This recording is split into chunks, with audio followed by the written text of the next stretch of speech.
تلك الجنة التي نورث من عبادنا من كان تقيا وما نتنزل إلا بأمر ربك له ما بين أيدينا وما خلفنا وما بين ذلك وما كان ربك نسيا رب السماوات والأرض وما بينهما فاعبده واصطبر এই ভিডিও থেকে বা এই ধরনের ক্লিপসগুলো থেকে আপনি বেশ কিছু সাজেশন পাবেন বা বেশ কিছু মেডিটেশন বলতে পারেন, যেখান থেকে অনেক কিছু আপনি আজ করতে পারবেন। যেমন আমাদের দেশের মানুষদেরকে একবার দেখেন, আমাদের ইসলামগুলো বলতে আমরা কি বুঝি? আমাদের মধ্যে ফেরকা আছে, তাদের মধ্যেও আছে, কিন্তু তাদের মসজিদ, তাদের ধর্ম মন্ত্রণালয়গুলো বা ধর্মের জন্য তারা যে কাজগুলো করে, এই কাজগুলো, এর ফিনিশিংগুলো কত নিখুঁতভাবে তারা কাজ করে। একটা মস্কো নির্মাণের ক্ষেত্রে বা একটা মসজিদের তারা কাজ করেছে, সেই ক্ষেত্রে মসজিদটা দেখেন, তাদের সালাত আদায়ের ক্ষেত্রে মনোযোগটা দেখেন, যেভাবে দাঁড়াইছে, আল্লাহর রাস্তায় মনে হচ্ছে নামাজটা শেষ হওয়ার আগ পর্যন্ত মানে কোনো ধরনের মনোযোগ এদিক ওদিক হবে না। কিন্তু আমাদের ফজরের সালাতের ক্ষেত্রে আমরা যদি 7-8 মিনিট প্লাস করি বা 10 মিনিটে যাই, সেই ক্ষেত্রে মনে হয় যে নামাজটা কি লং আমি করে ফেললাম, অথচ মসজিদে এসি চলতেছে। একটা বিষয়, আমাদের সালাতের ক্ষেত্রে কোনো মনোযোগ নাই, আমাদের যত অ্যাটেনশন এগুলো সব মানে বাহিরের দিকে হয়ে গেছে। মানে এখন সব কিছুই কেমন সমাজ কেন্দ্রিক হয়ে গিয়েছে, ব্যবসা বাণিজ্য, টাকা পয়সা, মানে সব কিছু এই সমস্ত কেন্দ্র করে। আমাদের লাইফের মেন সাকসেসিটি যেটা, সেটা কিন্তু এখন আর নাই। আপনি অন্যান্য দেশেরগুলো দেখেন, যে ভিডিওগুলো আপনাদেরকে আমরা দেখাই, এই যে এখানে এটা কোন দেশের আমি নিজেও জানি না, কিন্তু এভাবে মরক্কো সহ আপনি অস্ট্রেলিয়াতে, তারপরে আপনি নিউজিল্যান্ডে দেখবেন, তারপরে আপনার কি বলে, আরও বিভিন্ন দেশের ভিডিও মাঝে মাঝে আসে, ইরানের আসে, ইরাকের থেকে আসে, তারপরে আপনার কি বলে, আরও বিভিন্ন দেশের, যাই হোক, আপনারা দেখবেন রিসাইটেশন বা আপনার এই ধরনের ভিডিও যারা দেখেন, তারা দেখবেন যে মসজিদের তেলাওয়াতগুলো, বাহিরের দেশের কারীদের তেলাওয়াতগুলো এবং সালাত আদায়ের ক্ষেত্রে তাদের মনোযোগ, নামাজের মধ্যে যে মনোযোগটা তারা রেখেছে, আমাদের ক্ষেত্রে কিন্তু এটা হয় না। তারপরে আরেকটি বিষয় হলো, আমাদের দেশের মসজিদ মাদ্রাসাগুলোর ক্ষেত্রে আমাদের থিওরিগুলো কেমন, আমাদের থিঙ্কিংগুলো কেমন, খুবই নিচু। যে এটা মানে ধর্ম বিষয়টা বা মসজিদ, এগুলো তো স্বাভাবিক নির্মাণ হলেও হয়, বা স্বাভাবিক একটা মসজিদ হইলো, মধ্যে যদি কেউ সময় পায় এসে সালাত আদায় করলাম বা করলাম না, এটা খুবই স্বাভাবিক একটা বিষয়। কিন্তু তাদের মসজিদ নির্মাণের ক্ষেত্রে তারা 5-10 কোটি, 15 কোটি, 12 কোটি, 14 কোটি, এরকম ইতিহাস, মানে স্বাভাবিক। এত টাকা পয়সা ওরা কিভাবে দিচ্ছে? সেই তালিকায় যদি রাখি, বাংলাদেশ কিন্তু বা এশিয়া মহাদেশে যে দেশগুলো আছে, আমাদের মধ্যে শুধু এই মানসিকতাটা নাই, কিন্তু এই টাকা আমাদের আছে।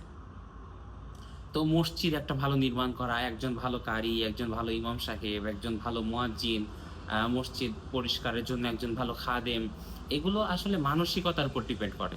আমাদের মানসিকতাই হলো ধার্মিকতার দিক থেকে দুর্বল, যার কারণে আমাদের সমস্ত কিছুই দুর্বল। কিন্তু তাদের ক্ষেত্রে দেখুন কি সুন্দর মনোযোগ তাদের।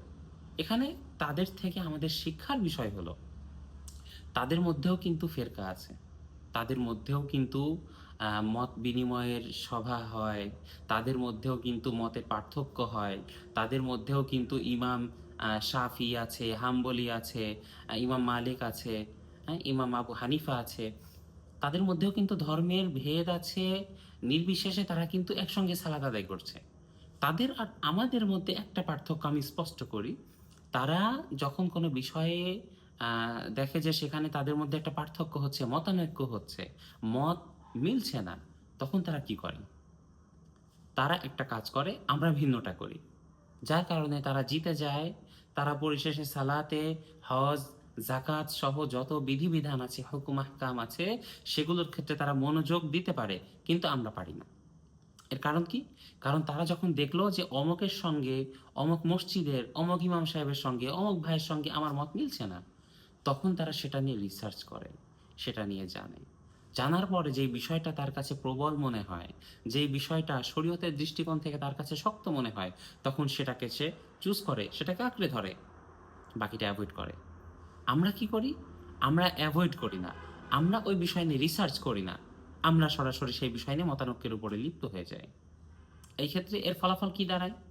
এর ফলাফল দাঁড়ায় যে আমরা এখনো, আমাদের দেশ স্বাধীন হয়েছে কোন সেই আমলে, এই পর্যন্ত আমরা কোনো ধরনের সলিউশন, কোনো ধরনের সমাধান আনতে পারি নাই। আমাদের মধ্যে শুধু সমস্যা যে টুপি, অমুক হুজুরের টুপি অমন কেন, ওই অমুক হুজুরের টুপি একটু চুকা, অমুক হুজুরের টুপি একটু বাঁকা, অমুক হুজুরের টুপি চ্যাপ্টা, অমুকেরটা গোল। আমরা এই সমস্ত বিষয় নিয়ে এখনো পড়ে আছি, কত ধিক্কারজনক বিষয়। অমুক হুজুর জুব্বা পড়ছে, চ্যাপ্টা জুব্বা পড়ছে, অমুক হুজুরের জুব্বাটা ঢোলা, অমুক হুজুর এই গুরু, অমুক হুজুর ওই গুরু। আমরা মসজিদে একজন নামাজ পড়তে আসছে শার্ট পরা, নামাজ শেষ করে বাকি সবাই ওখানে তাকায় আছে। একজন সালাত আদায় করতে আসছেন, মাথায় টুপি নাই, সালাত শেষ করে দেখে 2-3 জন, সামনের কাতারের একজন, পিছের কাতারের একজন, মুয়াজ্জিন সাহেব সব তাকায় আছে। তো কি, তাহলে তার এই সালাত আদায়ের ক্ষেত্রে তার মনোযোগটা কিভাবে হবে? সে তো প্রথমেই এখানে তার কাছে মনে হলো যে আমার পোশাকের সঙ্গে এটা যায় না। তাহলে সে না দ্রুত পোশাকটা চেঞ্জ করতে পারছে, না সে তার জবটা ছাড়তে পারছে, না সে পোশাকটা অ্যাভয়েড করতে পারছে, কিন্তু মসজিদে আসতে পারলো না। কেন? আমাদের জন্য, আমাদের ছোট মানসিকতার জন্য। এই জন্য কে কেমন টুপি পরছে, কে জুব্বা পরলো, কে কেমন পায়জামা পরলো, কার জুতা কেমন, কার বাইক কেমন, কার স্ট্যাটাস কি, এগুলো দেখার দরকার নাই। আমরা মুসলিম, ইসলাম ধর্মের প্রতি মোহাব্বত, ইসলাম ধর্মের প্রতি ভালোবাসা সৃষ্টি করাটাই হলো আমাদের সবচেয়ে বড় দায়িত্ব। এই জন্য দল মত সমস্ত কিছু রেখে নির্বিশেষে আমরা একই মুসলিম, আমরা সকলেই ভাই ভাই। এই জন্য কোনো ধরনের ভেদ, সমস্ত ভেদাভেদকে রেখে আমাদের একত্র হয়ে ইসলামের প্রত্যেকটি বিষয়কে যথেষ্ট গুরুত্ব দেওয়া এবং পারফেক্টলি সেই বিষয়গুলোকে দেখা এবং হেল্পফুলভাবে সেই বিষয়গুলোর দেখাশোনা করা। আল্লাহ রাসূল সাল্লাল্লাহু আলাইহি ওয়াসাল্লামের একটি হাদিস সহিহ বুখারীর মধ্যে এসেছে। তিনি জিজ্ঞেস করলেন যে বলো তো সেই গাছটির নাম কি, যেই গাছটি একজন মুসলমানের মতো বা একজন মুমিনের মতো। তো ফেরেশতারা সাহাবা ইকরামরা সেই বিষয়টা নিয়ে ভাবতে শুরু করলেন। তাদের মধ্যে অল্প বয়স্ক একজন সাহাবী ছিলেন, তিনি মনে মনে ভেবে ফেললেন যে এটা খেজুর গাছ। কিন্তু তিনি ছোট বয়স হওয়ার জন্য আদব রক্ষার্থে তিনি সরাসরি সেটা বললেন না, যেহেতু বড় সাহাবা ইকরাম সেখানে উপস্থিত আছেন। তো রাসূল পরিশেষে বললেন সেটা হলো খেজুর গাছ। কিভাবে? খেজুর গাছের যেমন খেজুর, খেজুরের ডাল, খেজুরের পাতা, খেজুরের গাছ, সমস্ত কিছু কাজে আসছে।